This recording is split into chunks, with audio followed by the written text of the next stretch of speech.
Good day po mga idol.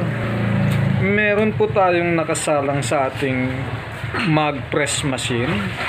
Isang itim na mugs. Close up, pakita lang natin yung tama niya. So kitang kita, ayan nakadikit siya sa pointer. Tapos inikot lumayo na, ayun na dalawa Ayan. So dapat maalis natin ng tama na yan para maging good ang condition ng mugs na ito. UP ang labi ng mugs na ito. So check natin yung kabilang pisngi, kabilang labi. Ayan